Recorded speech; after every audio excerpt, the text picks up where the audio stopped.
Yo, y'all listening to Savage Media Radio, your number one source for underrated and non-viral topics, discussions, and news from the web and around the world. Think you can handle that much truth? Buckle up, bruh. It's about to get savage. Yeah. You know what it is? It's Wednesday. You know, straight Savage Live, baby. What's good, guys? It's Troy Weeks, man, Silly. It's Savage Media Radio Wednesdays. You know how we do. We're here each and every Wednesday. I'm over here coughing up a lung. You already know it's good. But yeah, welcome, guys. We're here.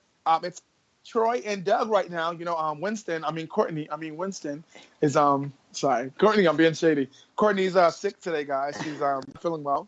You know, I told you I get you to say something. Courtney's not feeling well, so unfortunately, we won't have our female voice with us today. So if there's any females out there that want to be a part of the Savage Media Radio night tonight, you know, and join the team in support of Coco, please send us a message. I'll try to get Crystal on. Crystal, if I see you messaging in the group chat on the chat room and you don't text me back, I'm coming to see you tomorrow. It's going to be on. Right. But yeah, Doug, first of all, how's Worst of the Worst coming along? I know I got to keep asking you this because I know week after week, things get more intense. The Worst of the Worst, we had a great one last week. We were unwrapping a film called Black Caesar, which was a story. It's kind of based on this kid that grew up in Harlem, and it's a period piece from like 1973. Super fun. We brought out Mike C. Squared from One Giant Leap for Geeks, and he's lightning fast and funny and great to have on the podcast. Courtney rocked it out of the park. We had a great time talking about a funny bad movie, and it was great. So things are going really good with the podcast. Thank you for asking. We're having a ton of fun. And sometimes I wonder, like, holy shit, am I talking too much? But it's like, that's what it is. It's like we're trying to pack in explaining a whole movie, and we try to go try to keep it under an hour, but sometimes we go a little bit longer, but it's been going really well. It's super fun. And last week's episode number 6, Black Caesar, and it was great. Everybody should download it on iTunes and do a review and stuff. It's super fun. Yo, I appreciate you, Doug, like, for making that dream a reality. Like, that's why it's important to me to ask you how it's going, because it's something that, I'm inspired by, to see you each and every week. Every time you do the voice, I'll get like a little kid inside because it gets exciting for me. The movie voice. That's funny. Yeah, it's a weird. You never know what people are going to like and what they don't like, and you just kind of come at it on like, well, what do you like? What are you going to bring to the table? What do you bring into the barbecue, Doug? So I'm like, well, I like movies and I can talk about movies, so that's what I'm bringing. I'm just going to start talking about movies, and that's it. People are feeling it, and it's great. We just kind of just roll. It's fun. Yeah, you see, what you said was dope. Like, you know what you're talking about when it comes to movies because you like movies, and that's what it is. And so you do what you like, and that's why it's so fulfilling for you, and that's why we enjoy it too. And I feel like fuck what people say or what they think. It doesn't even matter, because as long as you're doing what you love, the passion's going to come out. You're going to be able to see it. You're going to feel it. And you're going to know what's up. So that's what matters most. Yeah. It's also, there's a lot of like, I come at it more from being a fan of movies as opposed to I have no real knowledge of like the film business. I just have like my own love of movies and things that I think are funny and crazy and silly. And it's trying to unravel things. And just kind of, it's like being like an observer. Like I have this observation of this film, and I pull apart these very funny things, and I'll start talking real fast, and Courtney will just throw on the brakes. She'll just pull the emergency brake and just be like, "Whoa, reel it back! What did you just say?" Or she'll have some funny kind of, take on what she sees the film as. So it's kind of like it's a little bit of me ranting and rolling. And then at the same time, we're kind of like laughing at each other and making fun of each other in the film at the same time. So it's a really good time. It's definitely fun. And it's one of those things where I go through probably like 2 glasses of water, because it's a lot of talk. I'm talking, freaking talking straight. I'm like a freaking auctioneer. You know what I mean? It's like a freaking auctioneer or something. So yeah, but it's exciting, cool. Doug. It Yeah, is, and it's even when really you talk cool. about it like now, it's exciting. Like if you didn't know what it was before, listening to your excitement makes me want to know what it is, just because listening to you. Yeah, I'm yeah, excited. it's really cool, and all the people that I've reached out to from the podcast community that have embraced the show, thank you. Next week we're going to have Matt from Movie Mayhem podcast. The Movie Mayhem podcast is going to be the guest for July 1st. And later in the announcements, we'll talk about the film, but we're definitely going to be doing a horror film, and it's going to be exciting. And I have a funny feeling in about 30 minutes, when we get into the announcements, the movie voice guy will come back. Listen, and I'll do my pitch. Please bring him back for the announcements. At least every announcement, that has to be like a thing, because it really definitely. Right. Yeah, Winston told me the movie guy's walking around the hallways right now. He couldn't find the bathroom, so as soon as he shows up, we'll be ready. I'll let you know when he's here. You got it. I'm done. I see Carlos is here. Hey, Carlos. Are you here, He's Carlos? on mute. Maybe not. He's on mute. He's on mute. He's trying to write. He's trying to write jokes. He's trying to write jokes. I've been watching some of his stand-up. It's pretty funny. He's got some pretty, he's got a pretty funny take in it. You know what I mean? A pretty funny take on it. I think, and it's funny. Like, I don't know. Wow. How could I wish he would jump in on this frickin' segment. I would never be a stand-up comedian ever, but I know quite a bit about stand-up comedy, not from a performer's Can you guys hear me? Yeah. Now we can. Cool. Yeah, I was in the call that whole time, but you guys couldn't hear me. No, something was good, but we got you now. I dialed out and redialed, so maybe it was just a bad connection. Hey, Carlos, we're talking about you. I've been watching some of your stand-up videos. You're doing great. I love that you just jumped in ass backwards into it, and you're just getting up there and charging. So good on you. It's great to see you just going for it, swinging for the bleachers, and just that fucking rocks. So good for you. Thank you, It's a bizarre craft. What I was telling Troy a minute ago is that I don't have any experience in stand-up comedy as far as being a comedian. I would never take that on as a job ever, but I have a lot of knowledge of watching comedians and seeing a lot of people, and I do enjoy the format, the storytelling format of it. But over the past year, I've been really drilling a lot more into my second time I'm talking about Marc Maron. But Marc Maron, being a comedian, he's always kind of exploring and talking to other comedians. And it's fascinating how, how they come to that kind of a gig. Like a lot of them, they don't really foresee themselves being a comedian. But boy, that is a really, it's such an interesting craft. Such an interesting craft. And you said something that's different about my comedy. Like you said yourself, Doug, I do stories. So like I don't do like the punchlines. So like there are punchlines within my stories, but the whole story is the joke. There really isn't a punchline. So and then a lot of comedians, they're like, wow, I've never seen someone really develop it like that. And the one cool thing too is that it makes it very hard for people to steal my work, because it's literally not your story. Right. It's funny that you mentioned that, because I was listening to who's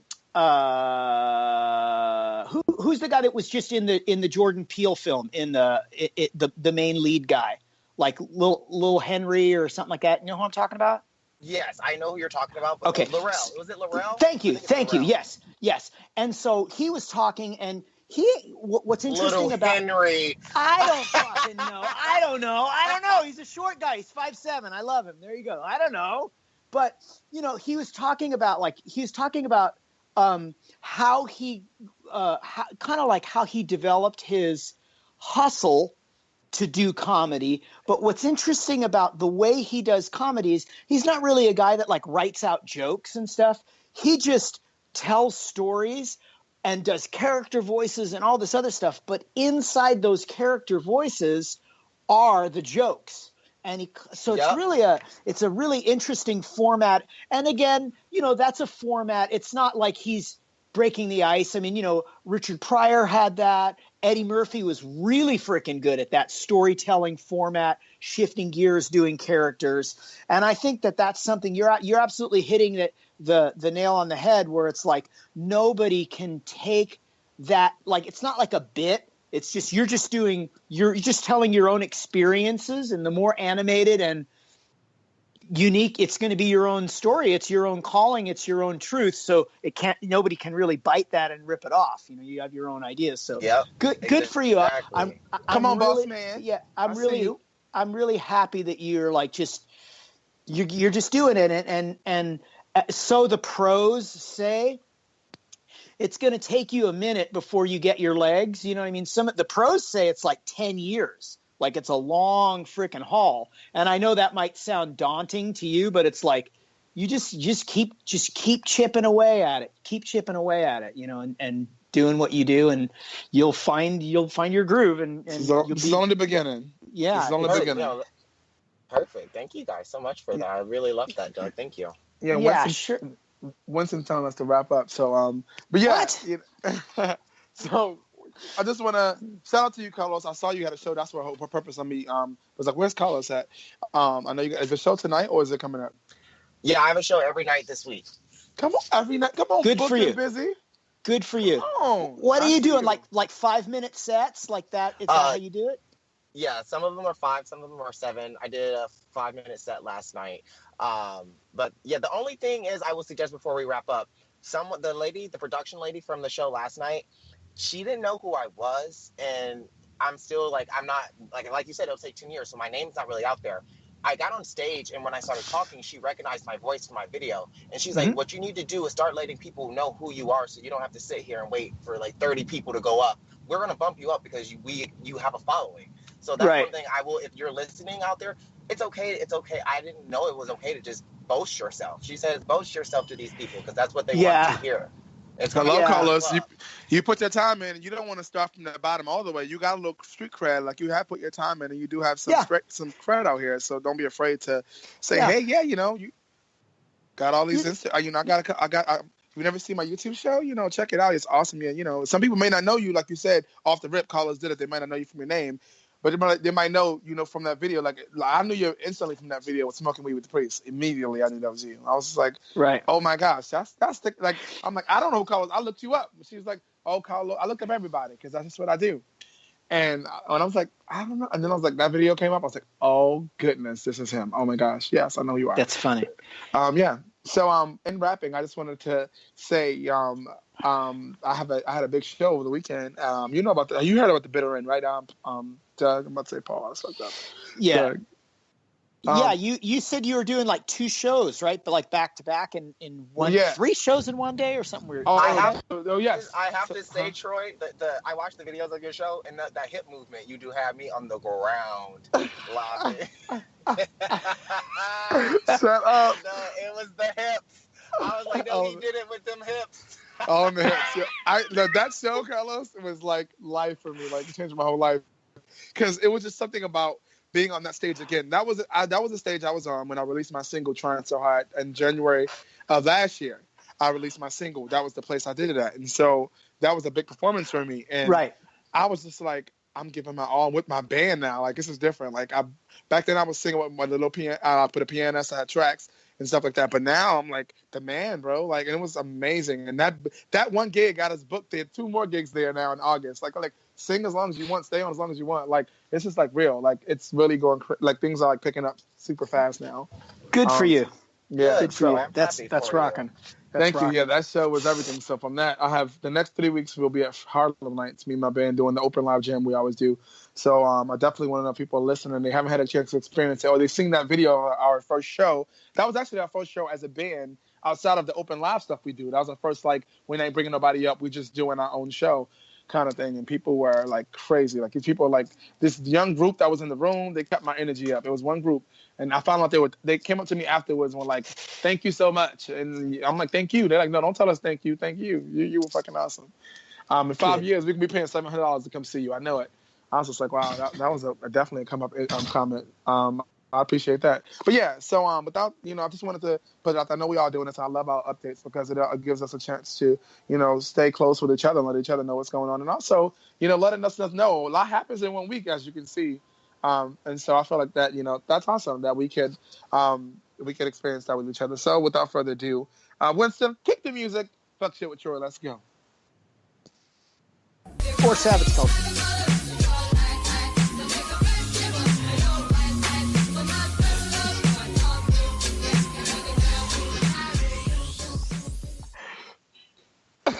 I'm sorry, y'all. That's okay. Winston's going off on us in the chat. Winston's going off, and I think they're calling Bob Marley. He's wondering where his sack went. They're gonna pull you. They're gonna throw you out. We're in trouble. Don't throw us out of here. Winston, don't give up on us. This is quality entertainment. Don't Please worry. don't give up on us. We love you. So, without further ado, y'all, there's a couple things I want to talk about. 2 things. I'm going to get to both of them. I'm not playing. I'm getting to both of these things. But the first thing is, it's always lately something that I see that triggers me to say or think about something. And that's just how I've been, and that's been giving us some great comments, great content. I really enjoy that. So today, the first topic is going to be Operation Clothesline. Operation Clothesline. And first of all, when that comes to your mind, I just want to know what does that bring to mind? I'll start with you, Doug. Operation Clothesline. What does that bring to your mind? Operation Clothesline. Okay, I'm going to tell you the first thing that jumps to my mind is there's a clothesline across 2 apartments, and there's underwear and brassieres, and somehow or another you're like, fuck, I don't have any clean underwear, so you're like stealing the neighbor's underwear and you're wearing them. Okay, still there was underwear from that clothesline and wearing them. But they're clean though. They're clean. They're definitely clean. Okay, cool. So you think Operation Clothesline is still doesn't put someone's underwear from the clothesline? Okay, got it. Carlos, what do you think? Operation Clothesline. Y'all know me now. Operation Clothesline. That was funny though. I think Operation Clothesline is like a group of people, a gang of people. Who's like Operation Clothesline. They just going through the city, just clotheslining niggas, just like boom. Oh shit. Oh my God, Carlos! I love you. I love you, Carlos. I love you so much. My black. See this? This is what I'm talking about. They're just doing windmills, just knocking people out. Is exactly what it is, Carlos, and I'm gonna tell you why. Operation Clothesline is exactly what Carlos said. Wait, can I say one more? Wait, is that real? Is that true? Is that right? I'm right. Can I say one more? Yeah, go ahead. Okay, here. Okay, Operation Clothesline is, Troy, you're standing on one side of the street, somebody else is standing on the other side of the street, the walk sign turns on, they're staring at their cell phone, texting, and you just run full steam and just fucking clothesline them. Is it that? Listen, it started from that last week. I didn't get to that last week. It started with that. Because last week, listen, real talk, my second topic last week was movement. And the reason why it was a little something shady, but I erased it because I always do a new one. I don't know why I should just keep them, but whatever. It's recorded. Because people tend to be walking this guy was on a goddamn bike, and he was not paying attention. But how you on a bike? You're not walking. You're not standing. You're on a bike and you're not paying attention. That's even worse. You're on the street. So that shit made me so mad. So I made this whole thing about it. And that's what I was going to talk about, but I didn't. So it started with that. No, but that's not why I did Operation Clothesline. This is why. And this is real. Let me stop laughing. I'm serious. Operation Clothesline because of this. I'm so sick and tired of people recording fights and things that are happening in public when we should be trying to diffuse the situation. Because it ain't bad enough that you can go to jail from recording something of somebody and somebody getting killed or something like that. You're conspirator to it.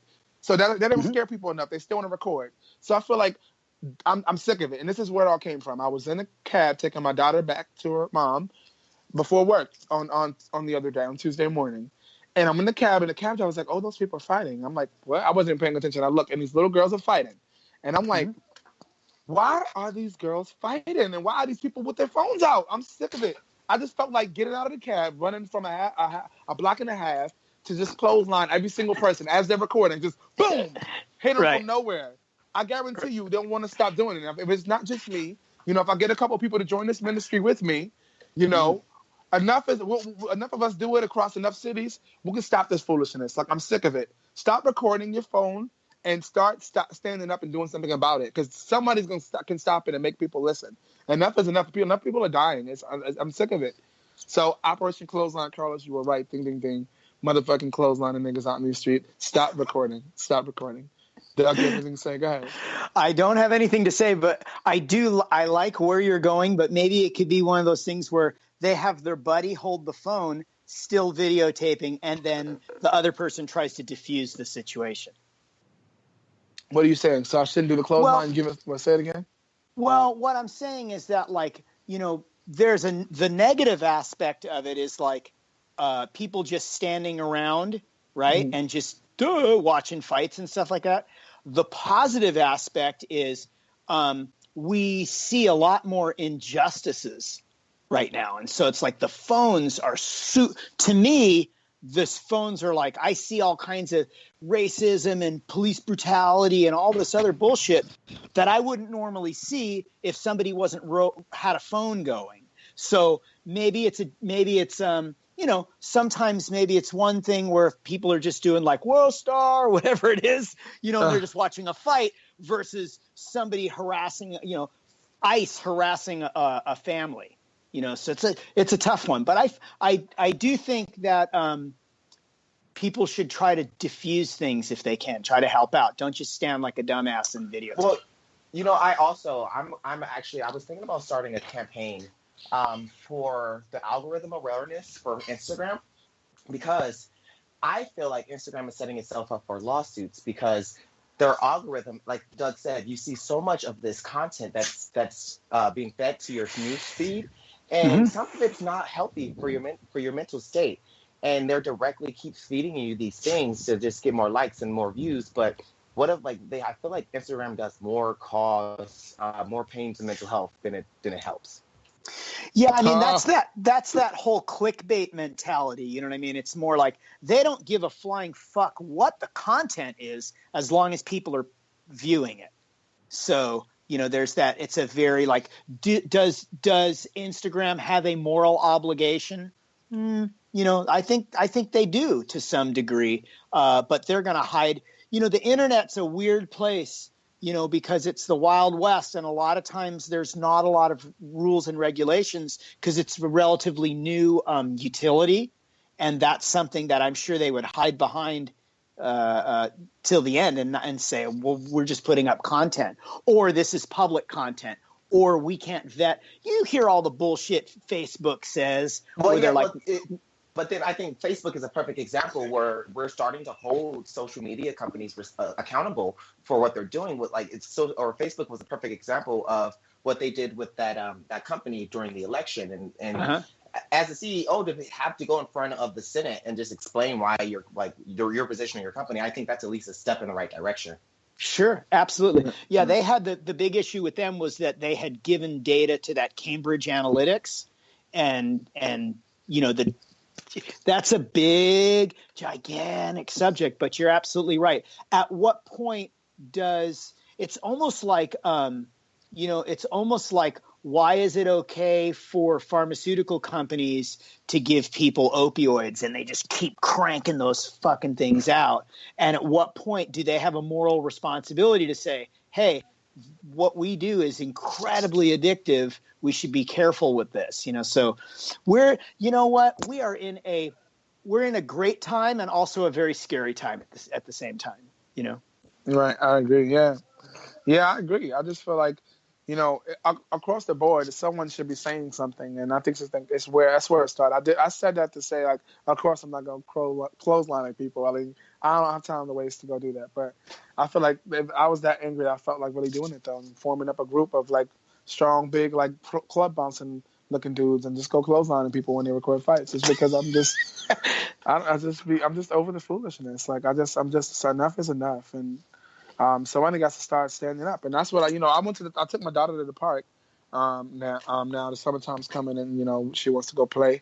She's getting older, but she wanted to play with the big kids, and so I understand. She's a little bit. She wants to think she's big, like Chihuahuas want to think they Rottweilers. I get it.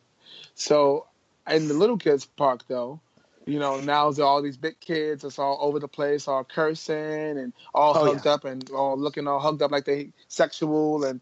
You know, I'm just not having that. I'm 31. You feel me? Like my daughter wants to play in this park right here, which is the kids' park right here. So y'all can get y'all asses out of here. Thank you. Get out. Go over there. How old is she? How old is she, Troy? She's a year and a half. Yeah, she's a baby. She's a baby. Yeah, she likes to repeat everything. Yeah, she likes to play with the big kids. So if they're not over here jumping all over the little kid stuff, climbing up on top of it, knowing she can't get up there, she won't see them up there. She ain't gonna want to go up there. So that's my whole thing. Carry that over there to the big kids park. This is the little kids park right here. Let the little kids play. So I was over there with the little kids for her, teaching them. And then again, I don't know where these little kids' parents was at. They was sitting in the park somewhere else. I ain't gonna sit that far from my daughter. I need to see her. So I'm in the park. I'm gonna play with her. We playing. I'm playing with the other kids too. I'm gonna be that dad. That's just me. The one dad that I'll be a kid wish they had, because that's my dad was like that. He was the one dad that all the kids wish they would have my dad. He was out there playing football with us and doing all that.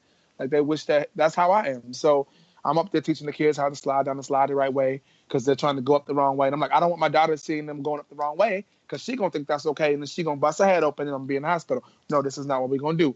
We're gonna go up the slide the right way. And they listened, and they worked. Yeah. And it was those kids, the bad kids left, and the little kids listened. We made it work.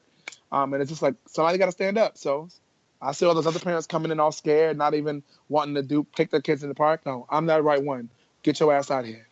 Yeah. Ahead, How old were the other kids? Oh, their ages range from, maybe like 5 to like 7, 8, 9 to maybe 13 to 17. They were like all depending. All over the place. Yeah. You definitely like the play is definitely just go in and regulate, and then they can either. It's interesting because it puts you.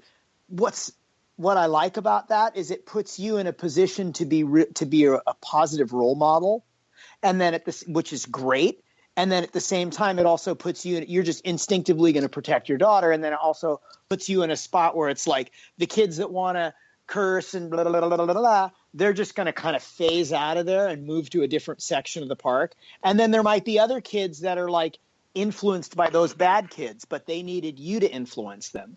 So I think it's actually a funny you said thing. that, because I'm going to always be that. And the funny thing is that you said that, is there was one little kid that was just like, going off like with his mouth, and I'm like, this little kid better not come over here. I heard him from the swing set, and I'm in the kids park. I was like, this little kid come over here, I know we're gonna have problems, because I'm not gonna lie around my daughter. And so the big kid that was there, he must have been the ringleader, and I didn't realize until then. I said, that kid's mouth is crazy. He said, what kid you talking about? He said, what kid you talking about? And I said, I said, what kid you talking about? I said that kid right there. He called him over. He said, hey, you. He said, hey, such and such, come here. He's like, you need to watch your mouth. This man got his daughter right here. You see his daughter, right? Watch your mouth. And then he's like, I'm sorry. He ran away. And ever since then, every time he see me with my daughter like coming around, he didn't cuss no more. There you go. Problem solved. So, those are the relationships that I make when I go to the park. And that's what I'm trying to do. If I'm going to be out there, I might as well be the positive one. You're not going to be cussing around me. What you do in your own time is your own business, but not around me. And that's just how I put it. Like, I'm from the hood, so I know what's up. And so that's just how I put it. Have you ever had a situation where a parent got mad that you were regulating? Not as thus far, but if they get mad, then let's talk. Like, your kid is out here with their mouth getting crazy, and so at the end of the day, that's the problem. So if you want to talk about that being a problem, we can talk about it. And I'm ready for it, because y'all know me. Like, I'm ready. Like, I'm down. So let's talk about it. Like, that's how I feel. Like, and I haven't come across that yet.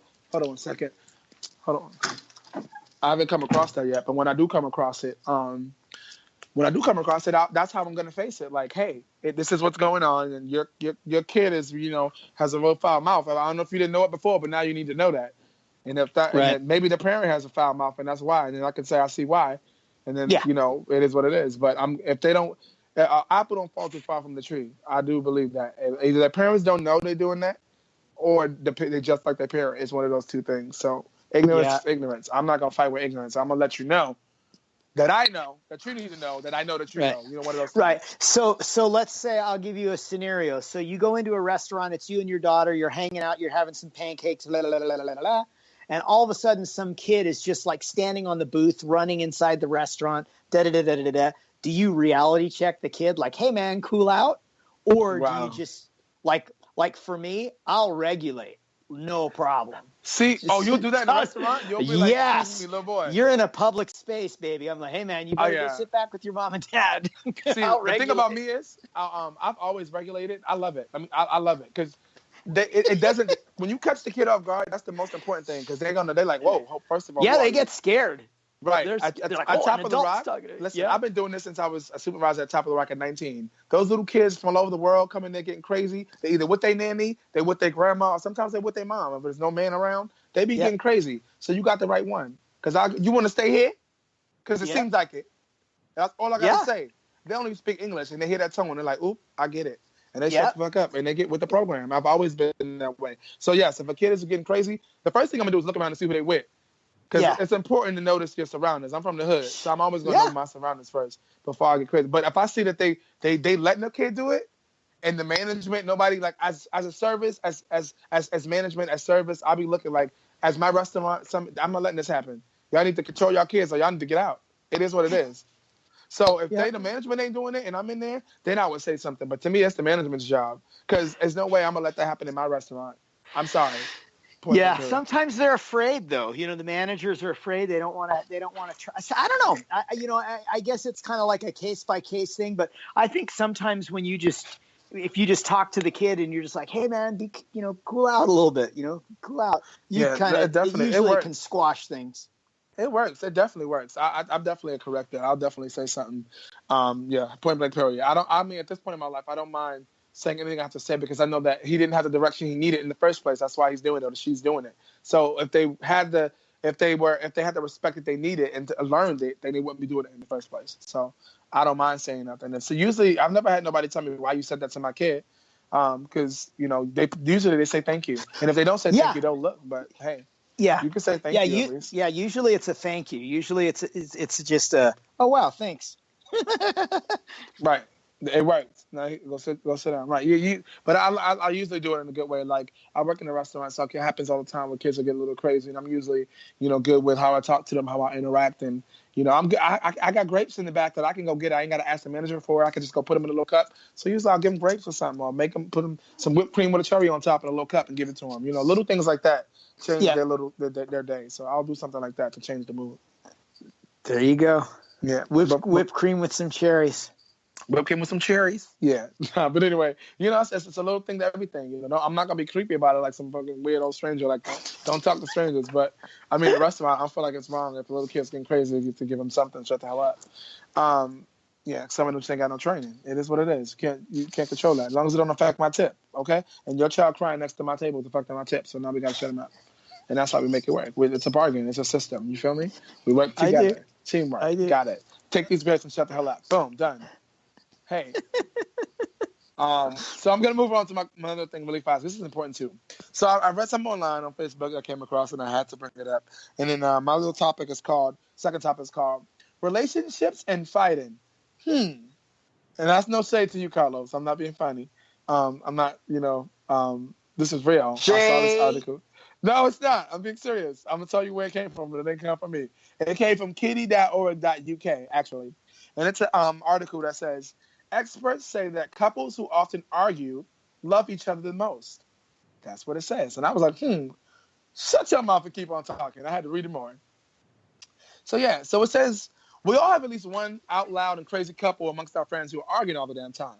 Most people think that these people don't like each other and that the relationship is doomed to fail. However, experts say that arguing is not a sign of a bad relationship. It's the sign of a healthy one.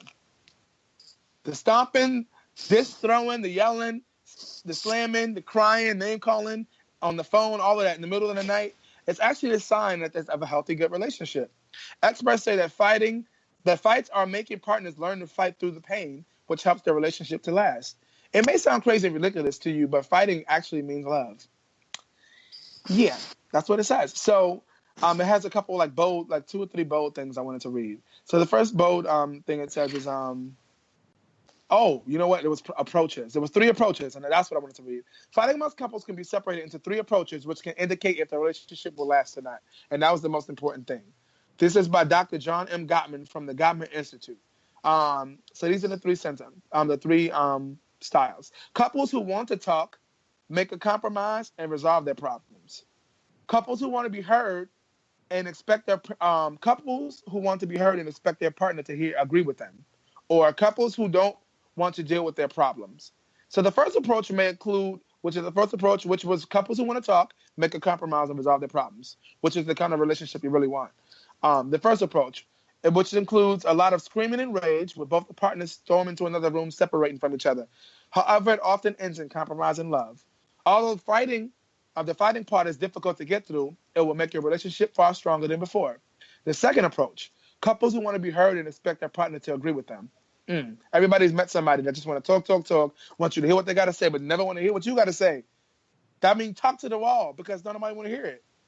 Second approach occurs when one of the partners doesn't want to listen. In this case, he or she, they don't deserve your time, as they aren't able to turn the fight into something productive. Those people are just not interested in fighting or yelling or hearing what other partner has to say. Don't be with nobody like that, y'all. Don't be with somebody like that just want to talk. Let them talk to a wall and keep it moving. And the third approach, couples who don't want to deal with their problems. Not fighting at all is the worst thing for your relationship. However, it doesn't seem bad on the surface. Not fighting will make you bottle up your emotions within, which will eventually destroy your relationship. Not fighting when the going gets tough and walking away instead is the easy way out, is the worst one of all. Although it may look bad, the fighting will eventually help you and your partner vent your frustrations and find an approach that will work for the both of you.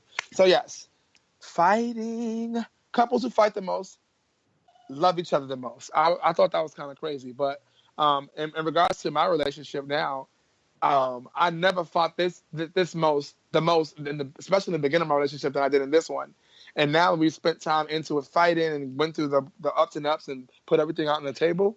We're in the best place that we've ever been, which is kind of like, to me, backwards. Like, most relationships, you go all the lovey-dovey, start out smooth and, on cloud nine, I want to marry you, everything. And then you start fighting maybe a couple of years in, or after you get married, or once you get married or something. But, so it was like, wow. So it caught me off guard. So this relationship caught me off guard, and I started reading. And then I read that, and I was like, now it makes sense. So Carlos, I'm going to start with you. What do you got to say about all this? I think that it just makes sense, just because if I don't care, there's no point for me to argue with you. So I think the article was correct when it came to that.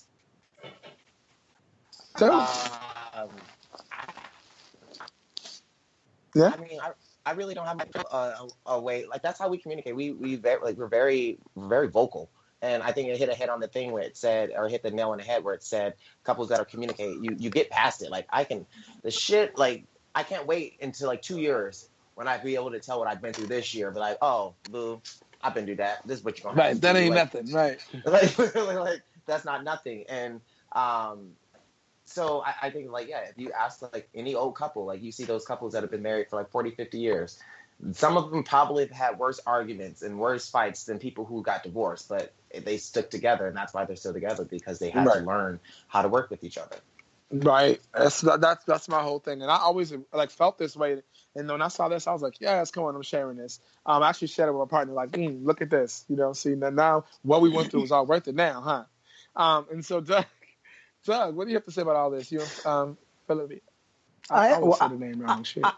I think that a lot of times it's just how people communicate, and if that's the norm, communicating, then and that works for you, and you're able to express your idea, and they're able to express their idea, and the volume has to be on 25, great. That's great. And I think that if that's the bigger question is, like, communication is one of those it's such a funny thing, because it's better that you communicate, and then really all you're talking about is how you're communicating. But if both parties can communicate well at 140 decibels, breaking plates and stuff like that, and that's the norm, and that's okay, sweet. It's rough sex afterwards. Go have it. Yeah, I came from a little bit of a different spot in that, like, I grew up with that high velocity volume with people. So you don't want it now. Fuck that. So I go in the other direction. And in fact, it's taken me a long time to be able to be very kind of calm and collective when under fire. The different, you know what I mean? And that's one of those things where, does that mean I've never had the urge to be angry or break a dish or whatever? No, but the 50-year-old Doug is very different than the 25-year-old Doug. And I think that, sometimes those results are negative. And just for me personally, what I believe, I don't think that's me letting the best person out. I think that's a little bit of like an intimidating thing. And then on the other side, I've also, in previous lives before I got married, I've gone out with crazy girls, and crazy, like, the girl that tries to run you over in the car, that kind of shit. And I just don't deal with that. So thank God that Federica is really, my wife is pretty chill. And we might disagree on something, but the communication in which it's like you and I talking right now. You might have one idea, I might have another idea, and it doesn't need to escalate beyond a certain volume. And that's kind of how we jump the hurdle on things, Right. I agree. Yeah, man, I'm glad I brought this out. I saw it and was like, man, I want to talk about this tonight.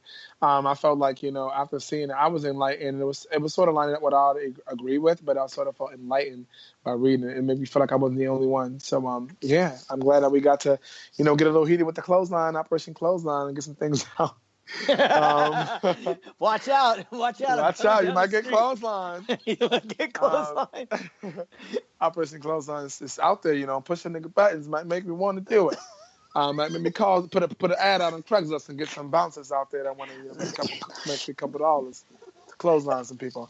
No, but do the right thing, y'all. Be positive out in these streets. You ain't got to clothesline nobody. But if you see a fight going down, you see some craziness going down, be man enough, be woman enough, be gender fluid enough, but if you don't man or woman, be that. Be person enough to stop it and be able to stand up and make change. Starts with one person at a time. And I feel like you don't have to change the world with everybody. You just start with one person at a damn time.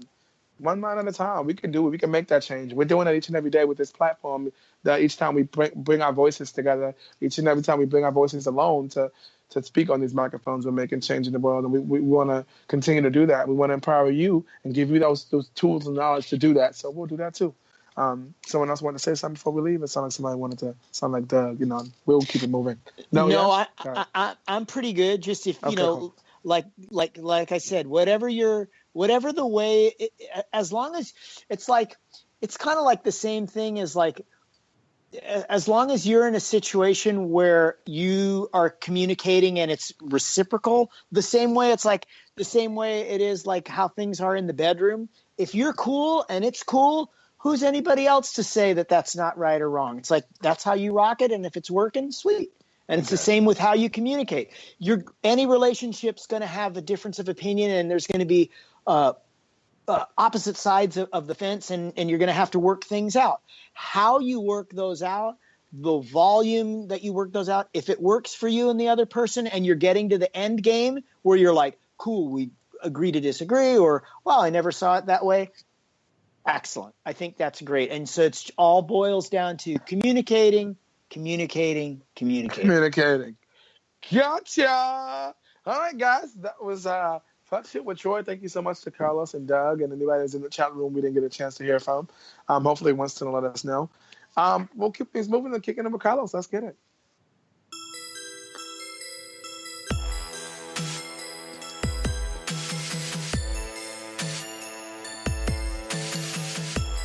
Alrighty. Welcome, guys. How was your week? How is everybody doing? Doing good. Good. You guys doing good? Yeah. My birthday's next month on the 15th, and I'm starting. So on June 15th, so last week, or a little bit over last week, I started Shonda Rhimes. She's the director, author. Oh, we know her. Overall, mogul. She has a book called The Year of Yes. and I have started on my journey of the year of yes. And I kind of wanted to share that with you. And then also, before we do that, I want to just do this little kind of like I want to call it I don't know what to call it, but what I want to pretty much do is for you, Troy and Doug and myself, is take turns with each other and tell each other the best thing that you like about the other person, and then one thing that you think that other person can improve on. Whoa! I gotta think about that.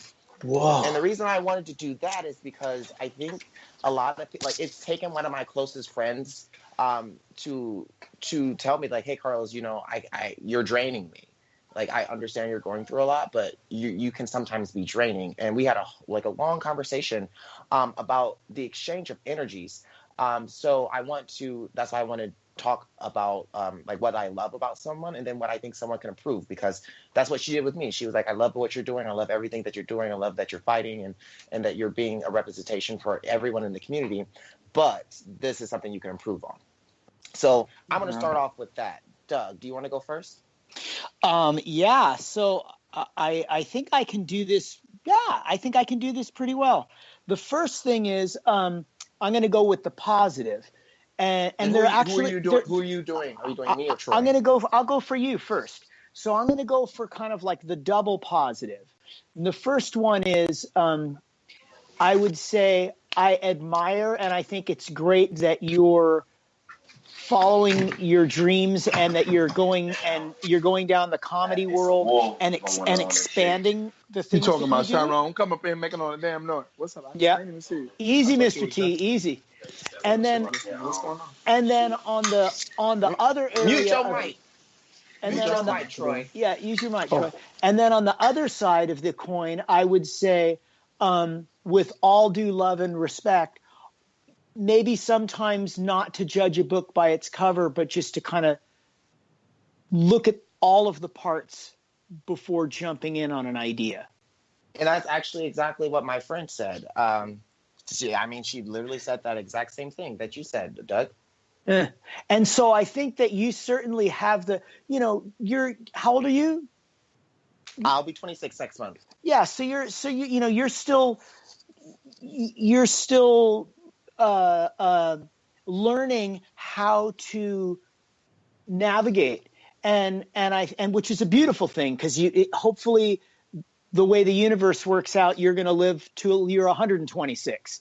And I have a funny feeling that the 46-year-old Carlos will have more experience and wisdom and more tools in the toolbox to grab than the 26-year-old version. And so I would say to you, with love and respect, make sure that you look in the toolbox and grab the right tool for the situation. Don't always go to the machete. Don't always go to that. You're smart. And sometimes you need to just nudge and massage a situation to use the right tool for the right situation. That's that. And then, that's perfect. Okay. And then over to Troy, the positive stuff is, I'd say, Jiminy Christmas, you're a great spirit and you influence a lot of people, and you're a phenomenal singer and entertainer, and that's great.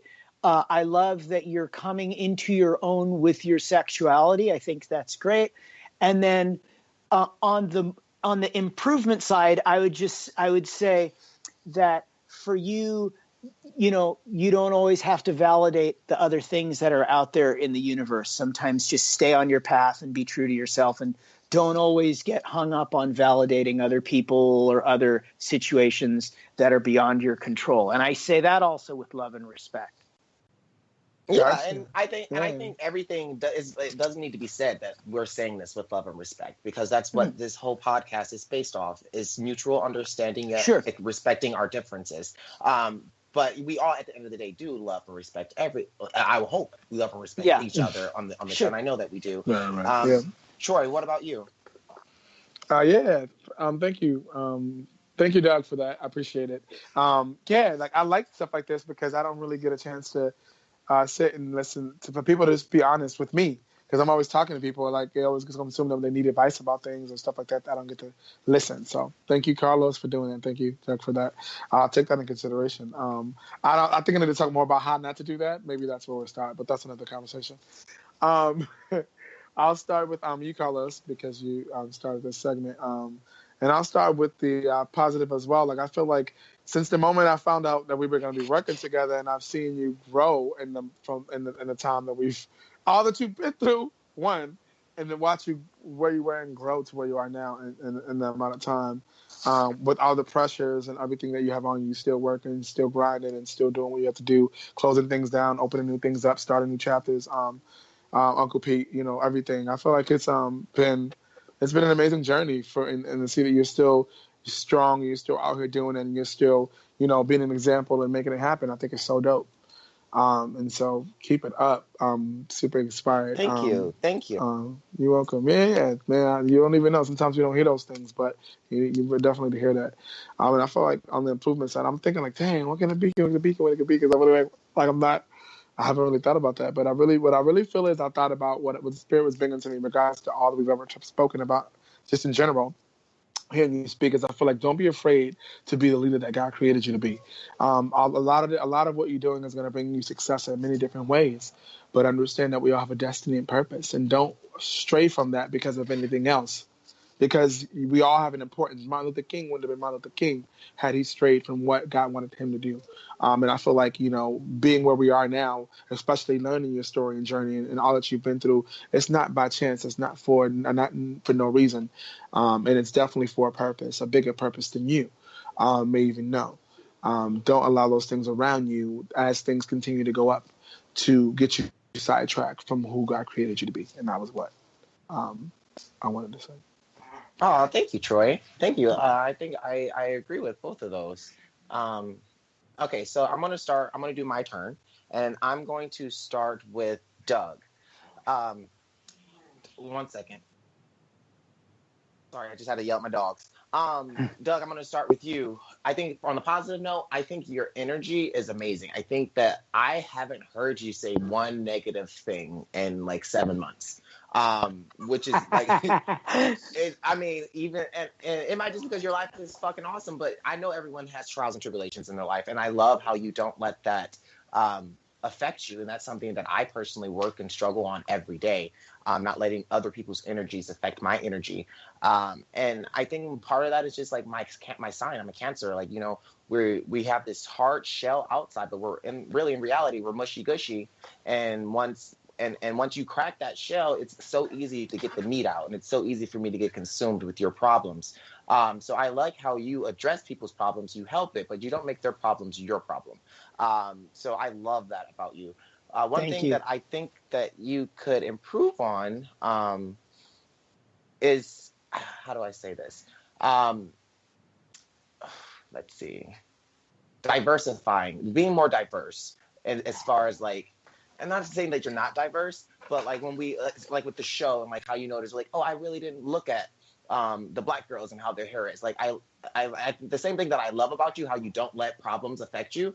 I also think that sometimes that can be a negative too, where you can be like, all right, that doesn't really affect me. I'm not really going to pay attention on it. So my part would just be like, pay more attention to the smaller details and the people who aren't like you. And then try to be open. And I know you are open, so not try to be, just be more aware of it and try to learn more. That way when you come to the barbecue, you already know, the handshakes, you know everything. That's good. That's a good, thank you very much. And I take that. Oh, I mean, I know for me where I am a magnet for learning and when people feel good and do the right thing. And so I will take that into consideration, and I'm constantly trying to work on this block of ice and try to make it the best it can be. You know what I mean? So thank you for that. And I just keep working, keep pedaling, keep pedaling. Keep swimming, just keep swimming, just keep swimming. What do? We swim. That's right. All right. So we're going to make a little transition from that topic to, how much more time do I have? Like 15 minutes? Okay. 10, 15 minutes. We're going to just transfer to the year of yes. So if you guys aren't familiar with the Year of Yes, pretty much what it is, it's literally what it sounds like. It's the Year of Yes. Doug or Troy, have you guys heard about this movement that's going on? No, what is it? No, me either. No. The Year of Yes was Shonda Rhimes' book. She has a book called The Year of Yes. I haven't read it yet. It is. One of my friends are sending it to me because we're kind of doing like this Year of Yes traveling brotherhood or personhood of this traveling book. So each person reads it. They start their Year of Yes, and then you pass the book on after you've read it. So I'm getting the book next, and before you get the book, you have to set yourself up to accept your Year of Yes. And what the Year of Yes is you simply say yes to everything. When a homeless man asks you if you have a cigarette, yes, I do. If a homeless person asks you if you have change, or for me, it's not so much the homeless stuff, because I do give to them often, but to me, it was saying yes to being happy. And it's simple stuff like that. Like, you're saying yes to being happy, saying yes to that I'm not going to let this bother me, saying yes to, yes, I realize there's racism, but I realize there's also great people who don't look like you, who do love you and will protect you. So that's what my Year of Yes is. My Year of Yes is also saying yes to any employment opportunities or any opportunities that might reveal itself to me. Because a lot of the times I'll be like, oh, no, I don't want to do that because, that person is not as lit as me, or that organization is not doing as well as I thought they should do, so I don't want to be a part of it. And I feel like what I've discovered in my couple weeks of doing it is that you really isolate yourself from opportunities that you otherwise could have done or otherwise could have achieved just because you didn't say yes. So another example for me is saying yes to strangers. And I'm going to share a couple stories with you guys. So I started this Year of Yes, like I said, a couple weeks ago. And I met this girl at the thrift store, and she knew who I was. She knew me who I was from my videos, and we exchanged information. She had a great spirit, and she was like, oh, well, I'm going skating tonight. I would love for you to come. I usually would have give like the Seattle response of like, oh, that's great, I'll let you know. And then just never responded, never went, because I really wasn't interested. But even when I'm not interested, I still say yes. So I said yes, and I really wasn't interested in going skating, but it ended up being the most fun I've had in freaking weeks. It was like just to meet this stranger who I didn't know. And then not only did that make me feel good, it regave me what's the word I'm looking for? Confidence that people can be good people. Like, this stranger can meet me and then not like fucking stand me up or leave me stranded or be flaky. Like, they came, they did what they were going to do, and then we had a great a time together. Another thing is I met this lady online. I was trying to do some photo shoots, and she is a photographer, and she had a pride party last Sunday, and I was just trying to set up a photo shoot with her. And she's like, oh, well, you seem like a great person. We're having a party tomorrow. Would you like to come?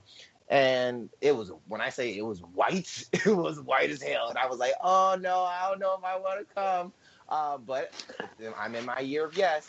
And I said yes. And what was really cool about that is, yes, it made me uncomfortable being in that position, but I like the conversations that were held, and just the acceptance, and just like these people were just amazing. So for me, it's really, and this kind of goes back to what you were saying with your topic, Troy, with the internet, and how it's influencing us. The internet, I had to look at it. I was talking to my therapist. I literally had to stop following certain people. I'm trying to redo my algorithm because I want my algorithm to also be in the Year of Yes. So I no longer want to see a Black man dying every 3 seconds on my algorithm. I no longer want to see, it's not that I don't want to see it, I just don't want to see it constantly. And that really, really affected me. I didn't realize how much my content that I was looking was affecting my conscience and my judgments on people. And I had to look at like every incident. Like last week, I had an incident when that lady, and she was eating her sandwich and was like super disrespectful. And like Doug said, I reached into my toolbox and I immediately, fuck a machete, I got out the Glock. And I was like, this is what you're not going to do. Right, you know? Right. Yeah. I could have very easily just got out the cross and be like, you know what, God bless you, honey. And just like walked away. But it's right. And I was like, what happened right before that? And what happened right before that, I was watching like this. I was watching Permit Patty. Right. Call the police on the little black girl. So Right. when I got into a altercation, not as extreme but similar, I literally I already went into the situation with a chip on my shoulder. So Right. of course that situation did not go well because I already had judged the lady. She was fucking racist, but I had already judged that before I even concretely knew. And I went in with the Glock before I could, but instead of going in with some love first, and then maybe adjusting after I found out. Right. But try to go in with love first. So that's really what I've been noticing about myself, and I had to question what is the reason, and it's content. That's the only thing that my mind could bring up is that what you're feeding your brain is what you're getting out of your life. And when I said that to myself out loud, it made so much fucking sense.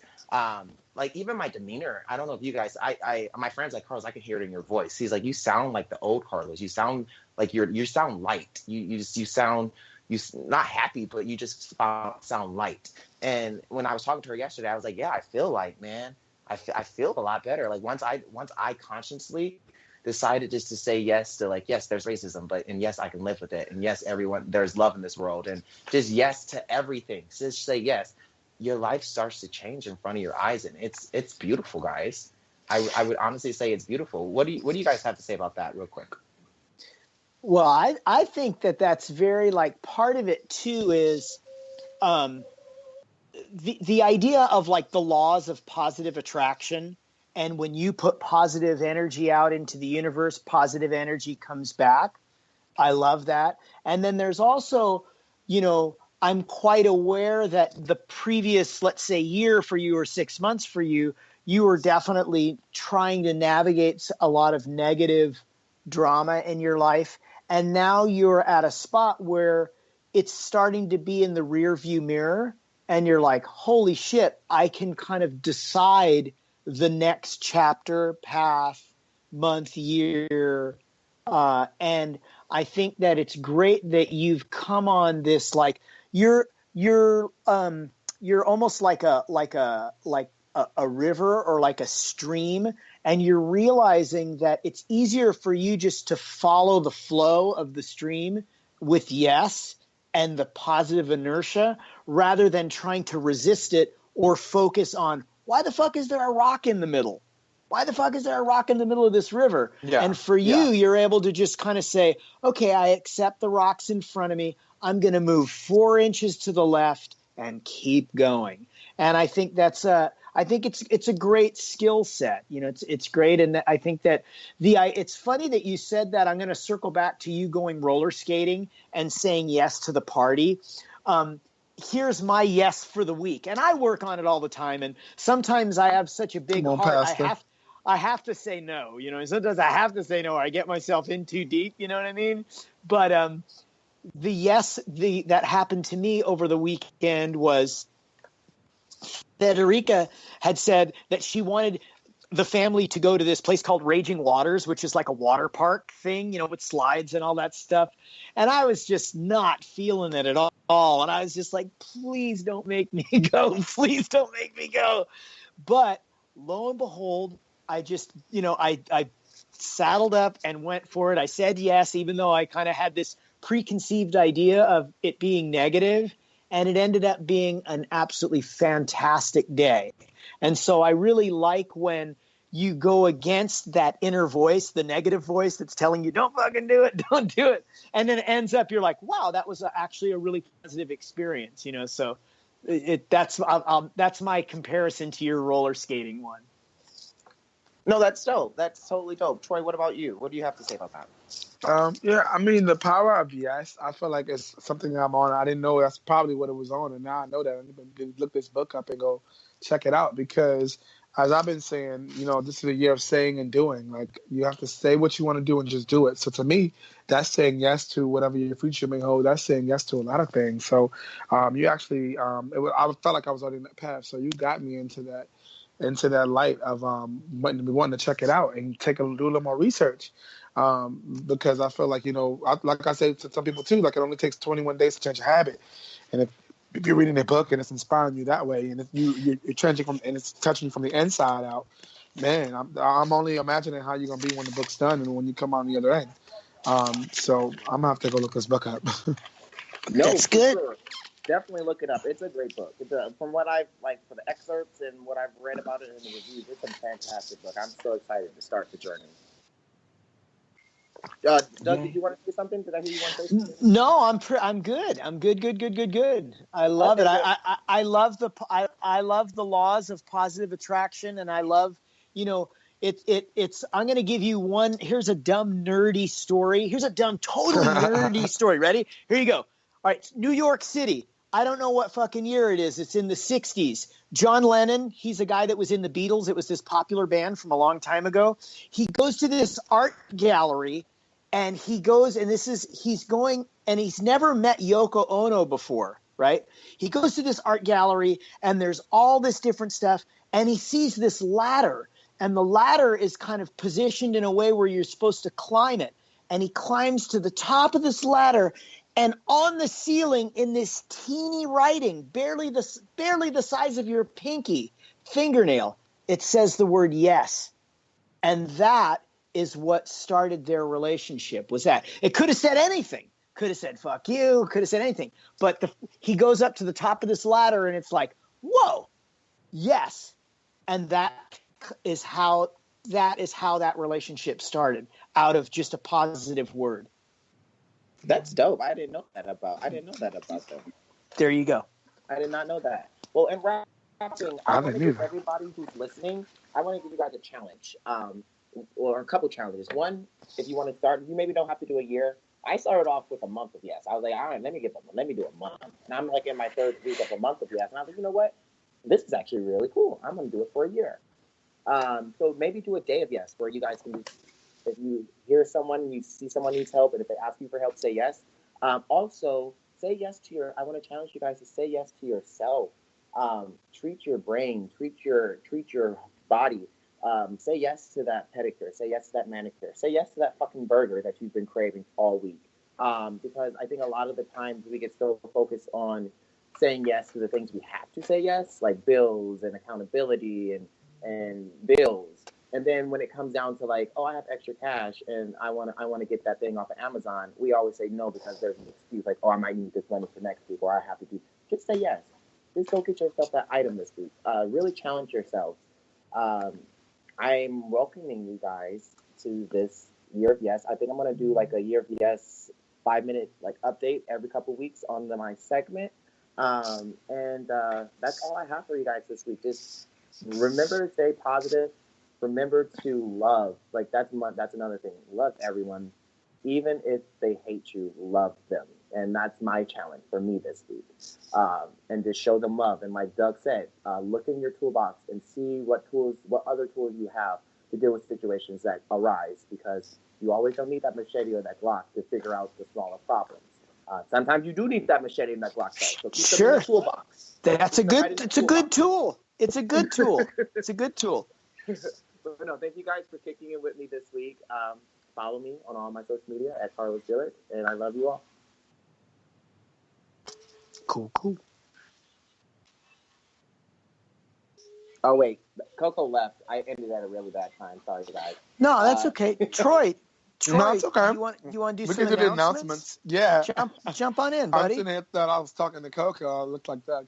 Yeah, so ladies and gentlemen, we're looking for guest hosts. Like we have a couple of different shows, and with the different shows we have, we're always looking to involve other people. We're also looking to incorporate people when we do on Wednesdays too. Like, this is a platform that we all have to do what we love, and we know there's other people and personalities out there that want to do exactly what we're doing. So don't be afraid if you want to reach out to us, let us know, shout us out, and we can make it happen, guys. From Real Talk, we can definitely make it happen. Also, too, we got to move things right along to, the worst of the worst. Doug, are you? You want the movie guy? The movie Not guy? Yet. I want you to give us a little bit of what's going there, and then give us the movie guy. Don't just go right away. You can't hit us that soon. You got to give us go into it. Okay. Give us the whole worst of the worst spiel. Okay, so for everybody that's just checking it out, the Worst of the Worst podcast it's a podcast that I host. Basically, I grab movies from back in time to current. and I talk about them. Sometimes they really are legitimately just horrible movies, and then sometimes they're bad movies, but you have to find the humor in them and celebrate their funkiness. You know, talk about the yes, Carlos. It's like you find the shittiest movie in the world, and you got to find the yes in it, and that's it. And I talk about it, and Courtney comes on, and sometimes some of the Savage Media Radio people come on. I've had both Troy and Carlos do it, and Brandon do it too. And we just kind of rotate, and we talk about movies. And so that's kind of what the deal is. And this week, we're going to have a horror film. So let me see if I can get the guy from the last time Winston was trying to get the movie guy to come down. He was looking for the bathroom, and he was working his way back through the studio. There he is, movie guy. Here he comes. Here? Hold on a second. Okay. He's here. Okay, hold on. Here comes the movie guy. Sit down, buddy. Tell me what's going on. Okay, you're going to pitch the next film. Okay, here it goes. After a mysterious apocalypse leaves the world with few survivors, two families forced to share a home form an uneasy alliance in an attempt to keep the evil outside at bay, only to learn that the true horror may come from within. Joel Egerton and Kelvin Harrison star in It Comes at Night. So we're going to pick, sorry about that, I was a little wonky. We're going to get a horror film this time out. This one's actually pretty scary, and I've gotten a friend of mine from San Antonio, Texas. I'm saying hi to Candace. Candace, how are you? I know you're the ghouliest of all ghouls out there. I miss you. I hope you're doing well, Candace. Drop me a line. Say hello. She told me she freaking loved this movie, and she's a ghoul. She loves horror films. So hopefully it's a fun one. We do it on Monday. We do it at 8 p.m. Eastern time. The chat room's open, so if anybody wants to watch the film, you can find it on Netflix or Amazon or Vudu or wherever you get your movies. Watch it, shoot us some information, or just tune on in, and we're going to rip through It Comes at Night, a horror classic. There you go. That's right. Worst of the worst, ladies and gentlemen. I love the movie guy. Don't you guys love the movie guy? We love you, movie guy. And last but not least, please rate us on Facebook and iTunes. Please rate us on Facebook and iTunes, guys. Those ratings will help us get more sponsors. Those ratings will let us know that you're there and you're listening. Those ratings will let us know that you enjoy what we do. It's important, guys. We don't want to just be sitting here talking about things we want to talk about. You know, we could talk for days about things we want to be talking about, but, you know, we want to incorporate you guys. We want you guys to be a part of the family. That's what you guys are. If I'm not mistaken, you guys are part of the family. So please like us on Facebook, Instagram, follow us on Spreaker, get on our Patreon. And until next time, announcements, we're going to kick things over with Still Listening with Doug Carry On. Hey everybody, welcome to I'm Still Listening. I'm your host, Doug Carrion, and in this segment, I'm going to be highlighting the coolest independent hip-hop, indie rock, and electronic music now available on SoundCloud. Check it out. What's going on, people in podcast land? It's Mr. Doug Carrion from Los Angeles, California. How are you? How are you? How are you?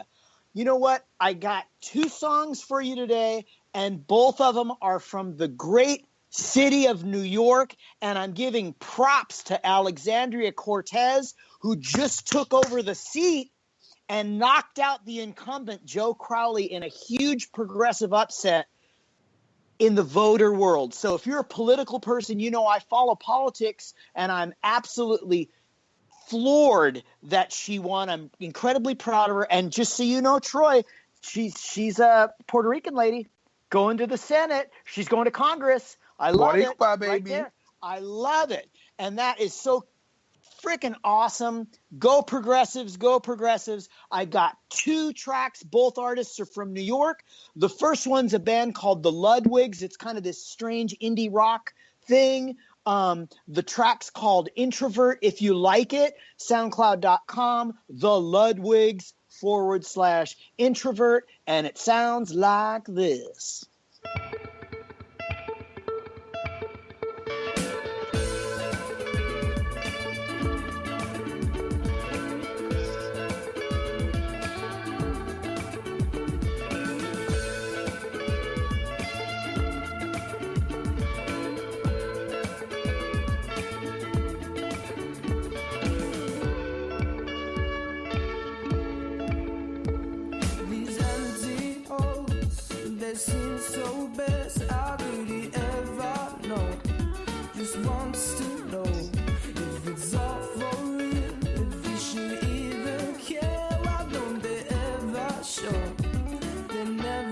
shore. Hey, I'm gone, but you give it away, so stay out. Don't have to know what's about this backseat. Don't you feel like you can figure it out?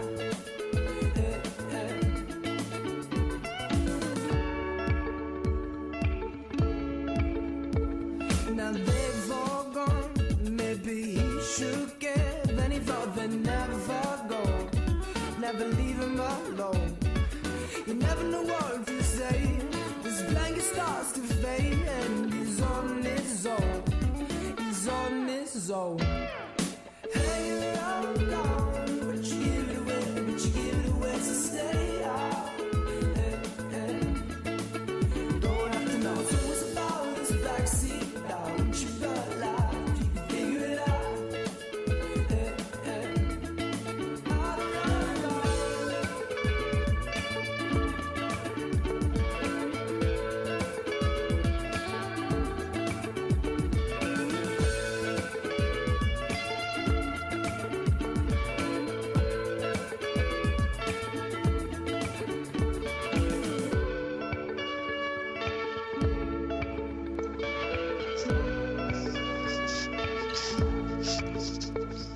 It can't be all that bad. Could it be what they said? But they would never be what he was. But who knows, maybe it can't be all that bad. Could it be what they said? But they would never be what he was. Hey, I'm gone, but you give it away, so stay out. Don't have to know what's about this backseat. Don't you feel like you can figure it out? I don't know. Hey, I'm gone, but you give it away, so stay out. Don't have to know what's about this backseat. Don't you feel like you can figure it out?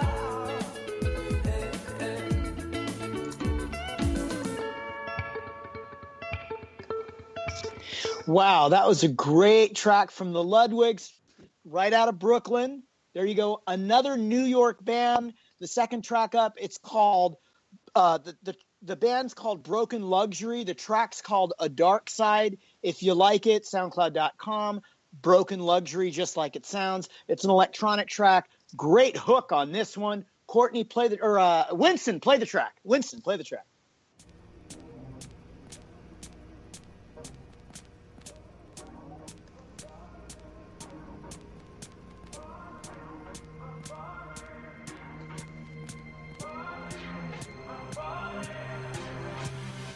Never could have guessed it. You were on the way to bring me home. Distance unknown, farther than I've shown. You can start to taste it. Nothing left to face but pain unknown. Broken mind unfolds. Go ahead and take control.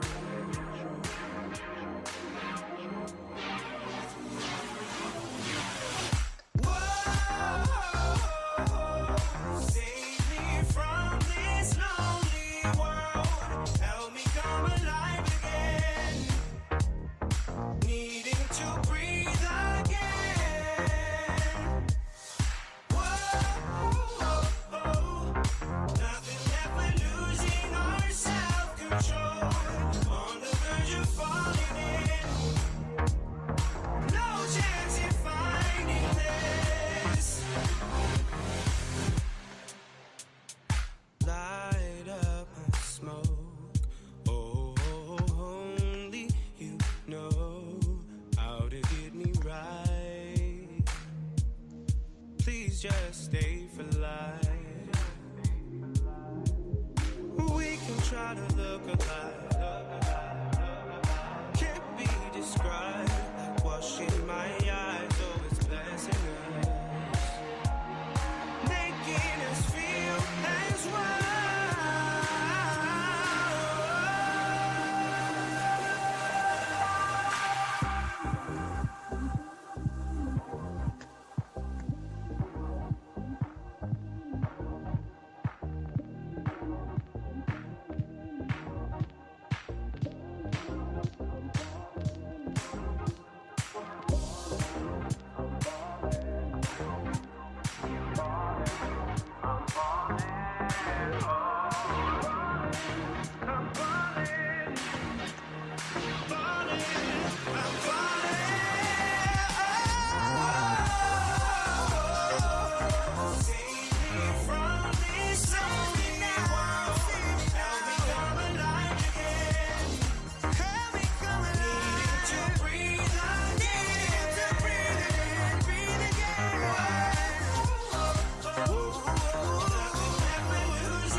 like you do.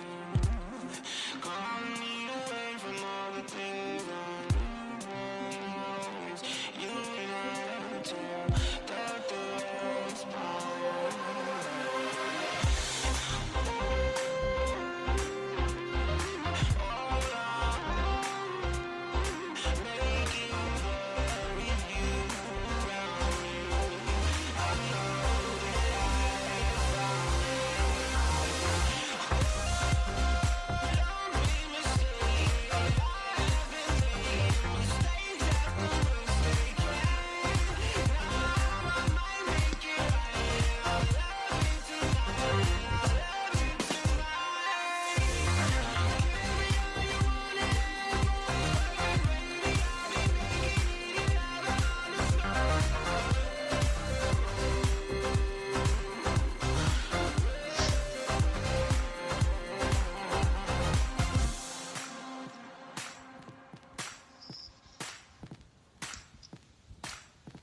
Yeah. Still listening with Doug Carrion. Thank you so much, Doug, for those hits from NYC. What's goody?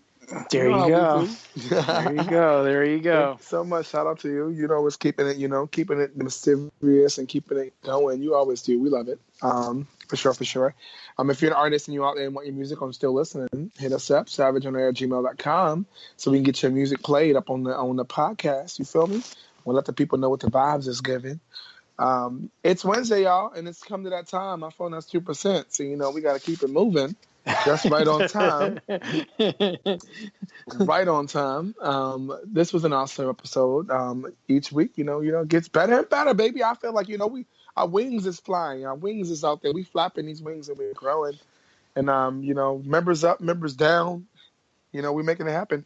No matter what, we're keeping it savage as we always do. So if you guys are listening to us and you're still holding on after all these weeks, we love you. We appreciate you. Thank you for supporting us. Please follow, like, share, interact with us. Let us know what's up. We're very interactive. We don't make it about us. We make it about you when you allow us to. Winston was off today, so I guess we didn't have no chat roomy people. Anybody in the chat room holding us down. Maybe Winston might report about it or something. I don't know. But on the flip side, thank you guys so much for tuning in and listening. I'm not sure if Carlos already left to go to his gig, but have a great gig tonight if you're still here. If you're not here, Carlos. I'm here. Thank you, Troy. You're welcome. Yes, have a great gig tonight. Y'all check Carlos out in Seattle, Washington. Go check him out there and, keep supporting him. Let him know what's good. Keep putting those videos out. Carlos, shout out to you. I did my first YouTube live today. I never did YouTube live before. It was my first time, so I thought about you in the spirit of you. I did a YouTube lives. You always tell us that you are on YouTube, and so that's what I did. Check it out if you guys can. Let me know. Leave some comments. Let me know what you think. And outside of that, this is the Savage Crew Wednesday night. Until next week, stay savage. Stay savage.